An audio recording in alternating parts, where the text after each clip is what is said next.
애니멀과 피플의 소중한 드라마.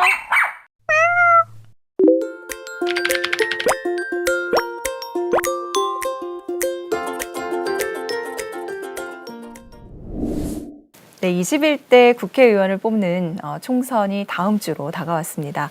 에피소드에서도 이 총선을 앞두고 특별한 순서를 마련해 봤어요. 바로 공약이라고 하면은요, 사전적 정의에 정부, 정당, 입 후보자 등이 어떤 일에 대하여 국민에게 실행할 것을 약속함 또는 그런 약속이라고 되어 있는데요.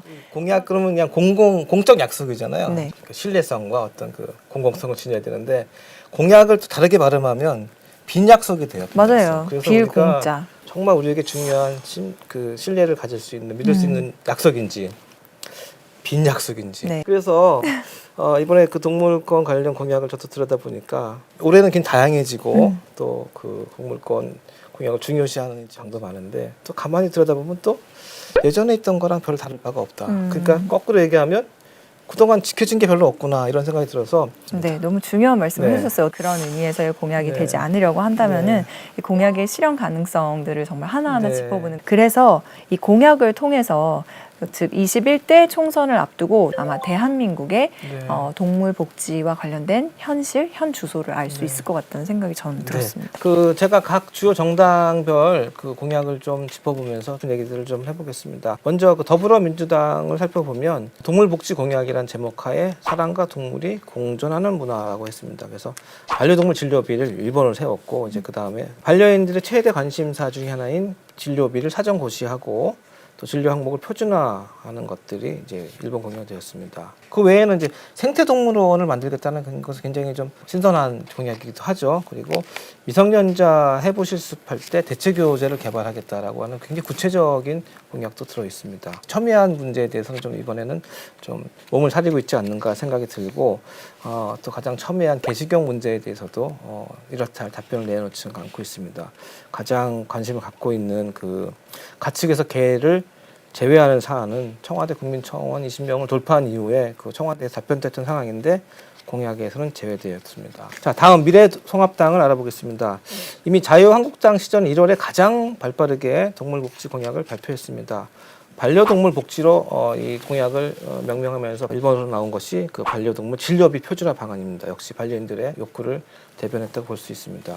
그 외에 이제 그 반려동물 공적 보험 제도라고 해서 관심을 갖고 있는데 또 실현성에 대해서는 또 문제 제기가 되고 있습니다. 근데 눈여겨볼 공약 중에 하나가 반려견의 명칭과 범위를 명확하게 하기 위해서 관련 규정을 재검토하겠다. 획기적인 얘기들이죠. 그다음에 개 사육 농가와 관련 사업에 대해서 폐업을 지원하겠다. 민생당과 국민의당은 동물 관련 공약이 전무합니다. 다음 정의당입니다. 3월 16일에 동물 복지 공약을 내세웠습니다. 원내 정당으로는 유일하게 꾸준하게 동물 복지를 의제로 다뤄왔던 당이죠. 21대 총선에서도 동물권이라기보다는 동물복지 차원에서 굉장히 포괄적인 공약을 다루고 있습니다. 역시 개식용 문제는 큰 공약에서 제외가 되어 있습니다.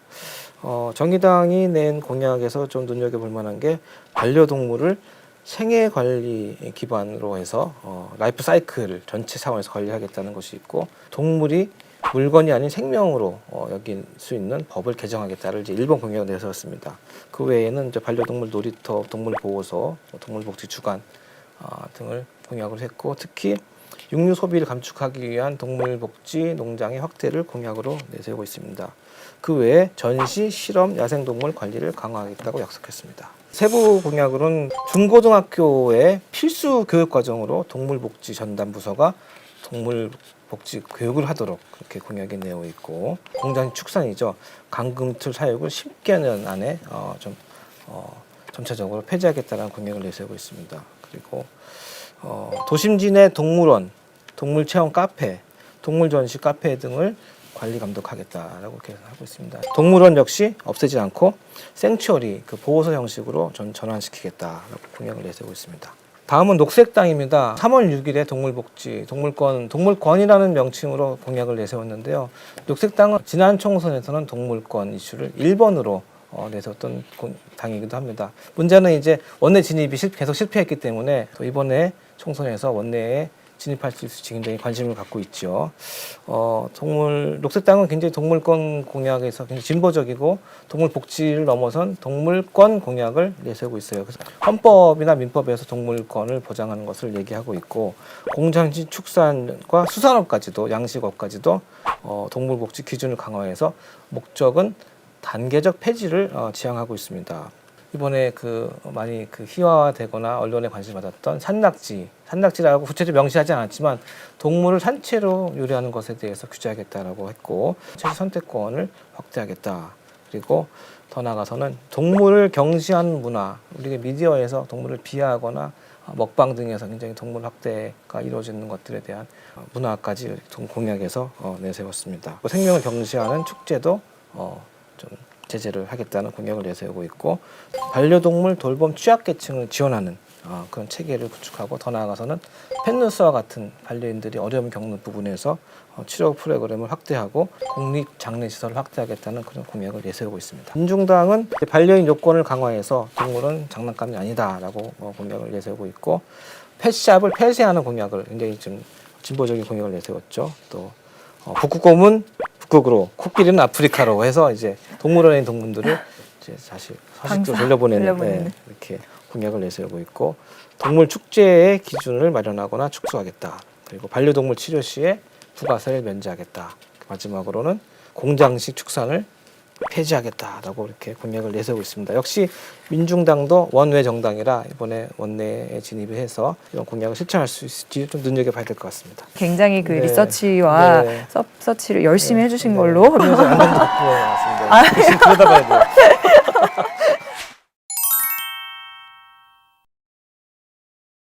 이 동물 공약이 왜 중요한가를 생각해 보면 동물 반려인 인구도 많아지면서 동물과 사람과의 관계가 더 중요해지고 있잖아요. 근데 이제 우리 사회가 동물을 바라보는 인식과 태도에 대해서 굉장히 다양한 의견이 있습니다. 그것을 사실을 합의를 만들어서 결정한 제도가 사실 법이라고 생각을 해요. 네. 그래서 그 사회의 동물 관련 법이 그 사회의 구성원들이 동물을 대한 태도를 좀 결정하는 것이 아니냐. 그러면 우리가 항상 얘기하듯이 우리 사회에서 가장 소수자는 동물이기 때문에 동물의 권리가 얼마만큼 법으로 보장이 되느냐는 그 사회의 소수자를 대한 약자를 대하는 태도를 볼 수 있는 이제 지표가 되겠죠. 우리가 이제 좀 신기하기도 하다, 좀 어처구니 없다라고 하는 많은 법들이 이제 서구 나라들이 있는 걸 볼 수가 있어요. 그래서 그 흐름을 보면 동물에 대한 권리가 법으로 보장된 나라들은 또 사람에 대한 권리가 더 확대가 돼서 잘 정착이 된 것들 볼 수가 있거든요. 각 후보들의 공약을 살펴보면서 동물 비롯한 우리 사회 약자들에 대한 내가 원하는 사회는 어떤 사회인가를 좀 생각하면서 내 귀중한 한 표를 행사하는 도움이 됐으면 좋겠습니다.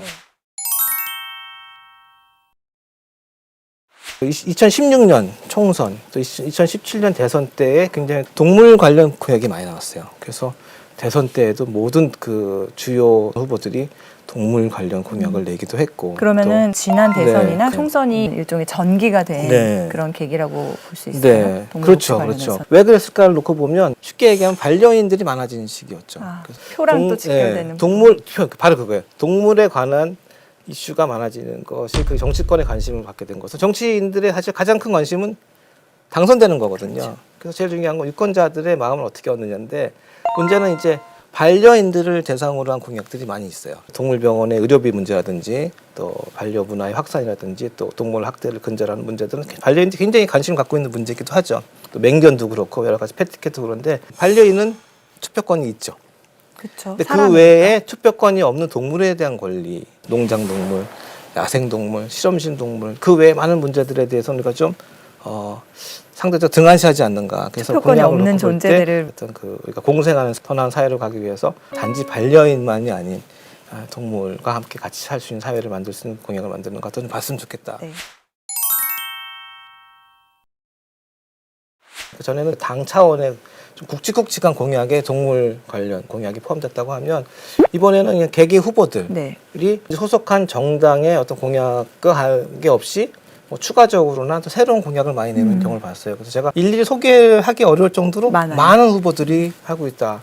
그렇다면 이제 지역 유권자들이 관심 있는 분야가 동물이라는 것, 반려동물의 어떤 삶 문화라는 것을 이제 간파한 거죠. 그래서 굉장히 많은데 중요한 것은 이제 또 그분들의 진정성과 또 실현 가능성까지 좀 봐야 되겠죠. 네. 말씀드린 것처럼 2016년 총선에도 동물 관련 공약이 많이 나왔고 17년에 나왔는데 그 20대 총선, 20대 국회 지난 4년 과정에서 동물 복지 관련해서 뜨거운 쟁점이 몇 개 있었어요. 그래서 소위 말하는 이제 개식용을 반대하는 트로이카 법안이라는 게 있었어요. 동물권에 관심 있는 분들은 굉장히 지지했던 법이고 네. 청와대 청원을 통해서 뭐 청와대에서 답변도 했던 이제 그런 사안들인데 결국은 21대 넘어가면서 해결된 게 별로 없다. 그래서 그분들이 개별 의원들한테 질의도 하고 뭐 이제 그런 상태라 이번 21대 총선의 특징 중에 하나 이 활동하시는 분들이 전에는 수동적인 유권자 입장에서 적극적인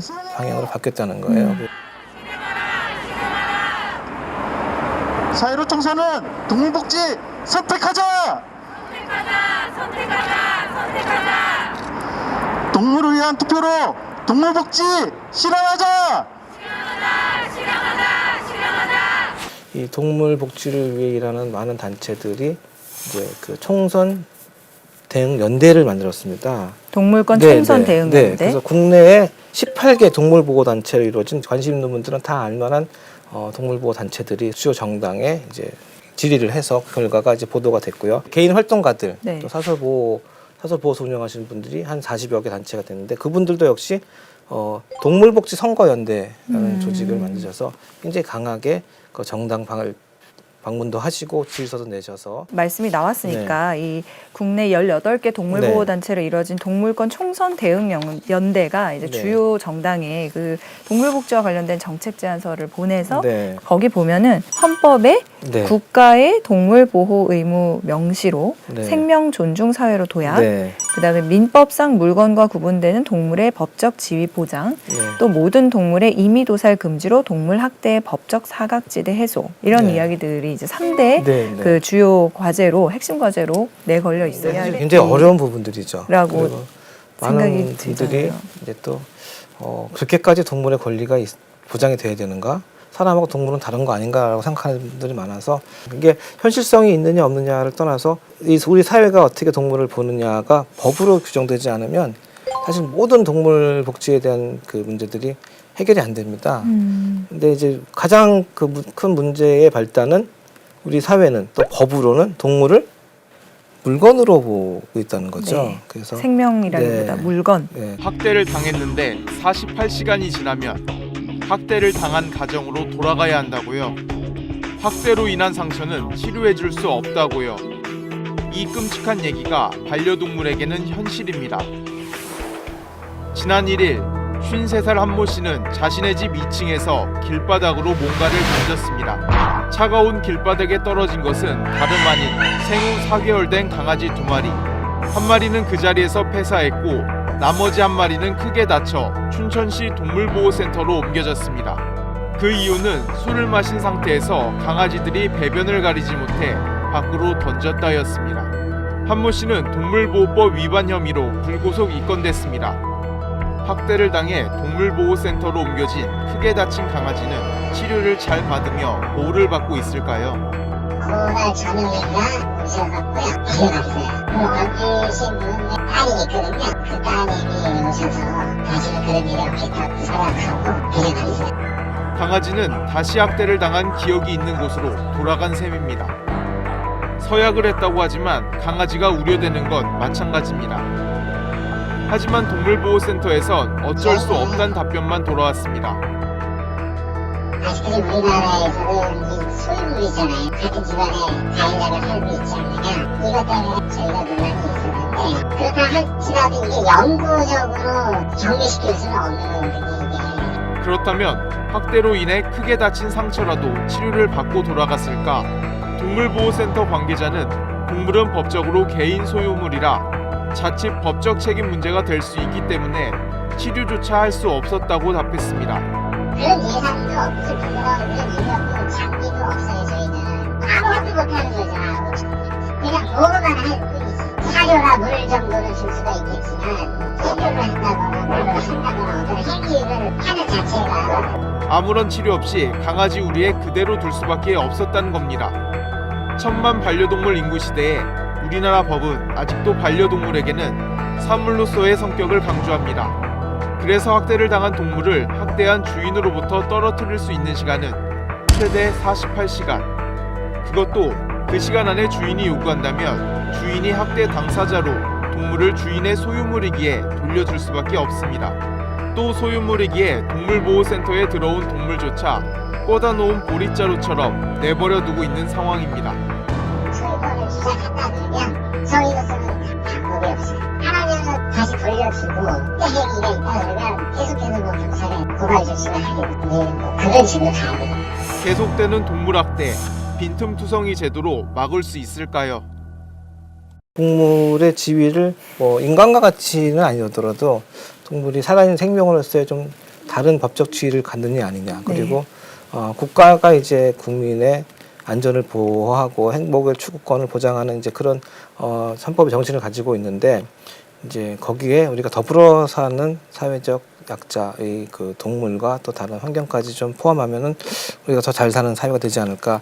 이미 서구에는 그 실천하는 나라도 있기 때문에 개헌 논의가 있을 때마다 헌법에 그 동물의 지위를 좀 보장하거나 동물을 보호하는 것을 국가의 의무로 하자라는 얘기도 나왔고, 그 2017년 대선 주요 후보들이 많이 냈던 약속이기도 해요. 2018년 문재인 대통령 헌법 개정을 얘기할 때 정부 나왔어요. 개헌안에 네. 동물 보호 의무를 네. 포함했지만 개헌이 좌절돼서 네. 이것도 역시 그냥 네. 제자리에 머물고 있는, 그러니까 동물 보호 의무를 헌법에 담아달라. 지자체 조례들은 다 동물 보호를 다 이 지자체의 의무로 명시하고 있습니다. 그래서 헌법으로 명시하는 건 좀 의미가 다르겠죠. 사실 정치하시는 분들은 모두의 투표를 얻어야지 특정 그 영역에 특정한 그 이슈를 내는 분들의 표만 얻어서는 되기가 어렵기 때문에, 이제 가만 눈여겨보면 동물복지 관련 법이 지지부진하고 당연한 것 같지만 왜 안 되는가 할 때는 동물의 권리와 또 사람의 권리가 상충되는 부분들이 있습니다. 예를 들면 개식용 법안은 동물을 보호하고 안타까워하시는 분들은 당연히 개식용 금지하자고 하시지만, 또 그것을 업으로 살고 계신 분들은 또 당장 먹고 사는 문제가 걸리는 있고, 거고. 그럴 때는 좀 합의를 해서 이것이 옳고 뭐것이 그것이 아니라 같이 살 수 있는 방안을 좀 만들어야 되는 겁니다.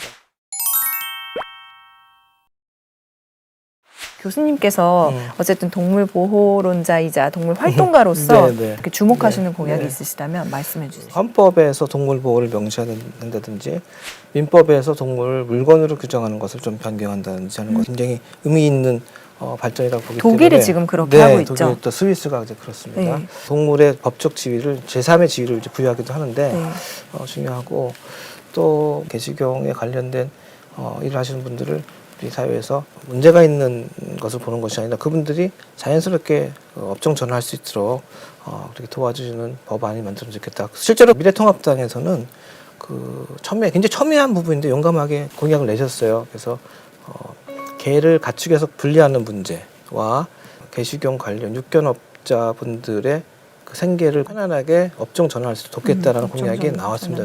그 외에 이제 반려인으로서는 동물병 의료비가 큰 부담이 되기 때문에 그 의료비를 뭐 무조건 깎자가 아니라 좀 현실화하고, 경제가 어려우신 분들은 더 큰 부담이 되기 때문에 그 의료비 문제는 좀 이번에는 꼭 우리가 제도적인 방법 만들어야 되지 않나 싶고, 그 외에 좀 아쉬운 부분은 반려동물 따로 사람 따로가 현재 법들의 좀 특징인데, 같이 잘 살 수 있는 사회를 만드는 방법으로도 좀 법이 갔으면 좋겠다는 생각이 들어요. 네.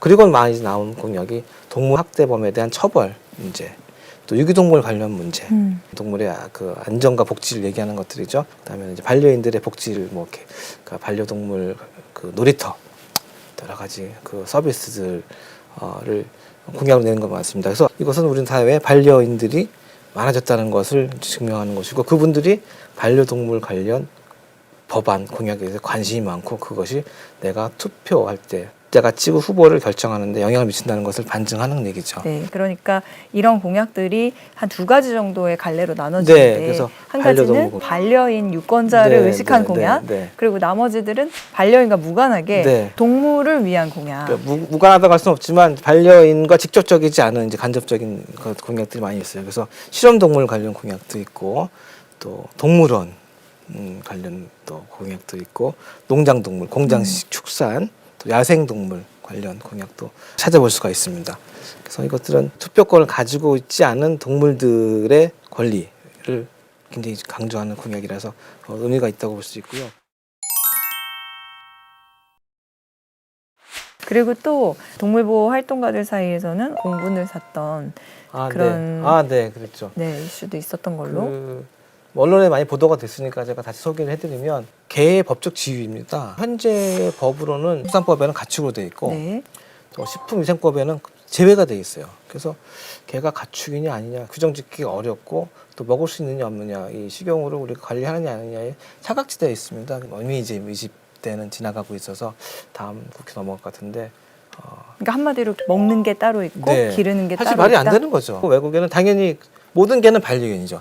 모든 개는 반려견인데 규제를 하는 개들이 있어요. 그게 이제 맹견이죠. 소위 말해 위험 있는 요소를 좀 줄이기 위해서 맹견을 관리하는 것뿐이지 개가 법에 따라서 똑같은 강아지가 오늘은 반려견이 됐다가 내일은 식용견이 되는 것은 좀 아이러니한 문제고 동물복지 하시는 분들이 하시는 말씀은 그거예요.